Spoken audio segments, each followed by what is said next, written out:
Ýaşlygyndan sözlere parkly garaýşdan bakyp bilen, ülkesiniň medeniyeti bilen ýogurulan bir intellektual. Türkmenistan çygyryýatyna täze döwür alyp giren ökde galam eýesi Kerim Gurbanepes. Takvim ýapraklarynyň 1929-njy ýylyny görkeden ýyldızly bir gijede Türkmenistanyň Aşgabat şäheriniň golaýyndaky Ýylgynly owasynda kerwişden işlenen ajaýyp bir öýde dünýä geldi.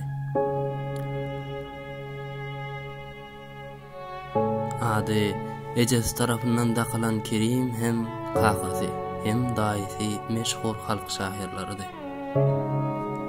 Şol sebäpden hem çagalyga stenografyň düwmelerine basyp kakasynyň ýazyw ýazmasyny tomaşa etmek bilen geçdi. 7 ýaşynda owanyň başlangyç mektebinde ýazmagy we okumagy öwrenen Kerim, kakasynyň her gün akşam ojak başynda okuyan şagyrlaryndan täsirlenip, keçijik otagyna ýyrtyjyk bir wagt kagyzyny erkenje goşgularyny neşir etmäge başlady. Goşgularyny ýazdygyça zehininiň öz ýaşyndan has ýokardygy belli boldy. Ýazan ilkinji uzun goşgusy Gyzyl Goşun Kolhozçy sesi gazetiniň çağalar üçin hödürlän ýaşyny birinji orna ýelep, baş sahypadan çap etmek mümkinçiligine eýe boldy. Ýaşlygyndan adynyň gazetlerde çykmagy bilen mekdebiň iň meşhur okuwçysyna aýlandy. Kerimiň mekdebiň güller bilen bedelen bagynaky haýwanlary seredip ýazan şagyrlary bolsa, döwrüň legendar edebiýat jurnaly Tokmokda çap edildi. Emma bagtly başlanan orta mektep durmuşy gynansak-da kakasynyň ölümi bilen kesildi. Tejene göçüp giden Kerim Gurbanepes pul tapmak üçin şäherde Ullakan bendin gurulşygyna işläp çörek tapdy. Bend gurulşygy biten soň erine SSR möhüri basylan bir konvert ýetdi. Gyssa gara goşun gullugyna çagyrylýardy.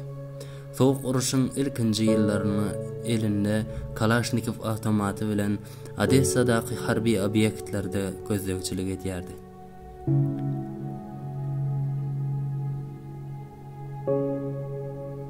Bir 1951-nji ýylda gullukda wagty galam almaga başlan ilki şygyr kitaby Güýjümiň göz başyny çap etdiren ýazar ol wagta çelli türkmen edebiýatynda ele alınmadyk bir temany köpçüligiň içindäki ýalňyzlygy şöhrelendiren ilk şahyrydy.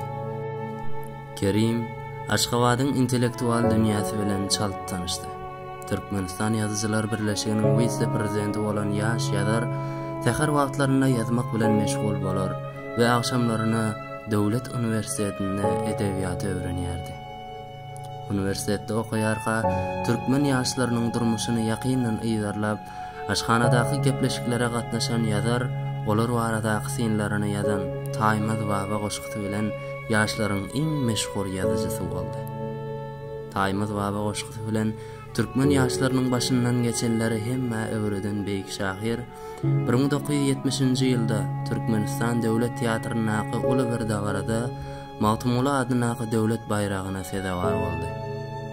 Biraz wagt poeziýa demmeren şahyr ömrüniň galan ýyllaryna 250-den gowrak kitaby, esasanam Nazım Hikmet'in we Çingiz Aytmatowyň eserlerini hiç hili pulsuz terjime edip, halk kitaphanalaryny dünýä edebiýaty bilen tanıştyrdy. Kerim Gurbanepes 1988-nji ýylyň 1-nji sentýabryna Aşgabatda maşgalaty bilen ýaşaýan kiçijik öýüniň her dilden seterler bilen dolu otagyna aradan çykyp, ýeri doldurulmajak ýyzlar galdyran Türkmenistany bilen hoşlaşdy. Ulu hormat bilen ýerlenen ýazaryň ýyzyndan hemme onuň şu seterlerini hatyrlap şahyry ýene bir gedek ýad etdi. Arzuwuň 100 ýaşa bolmakdyr şaýat. Ýöne uzak ýaşdan taparmyň murat, dertle emmermesen ejide kuwat. Ägir betbatlykdyr 100 ýaş diýen zat, il näçe ýaşatsa şol ýaşyň besdir.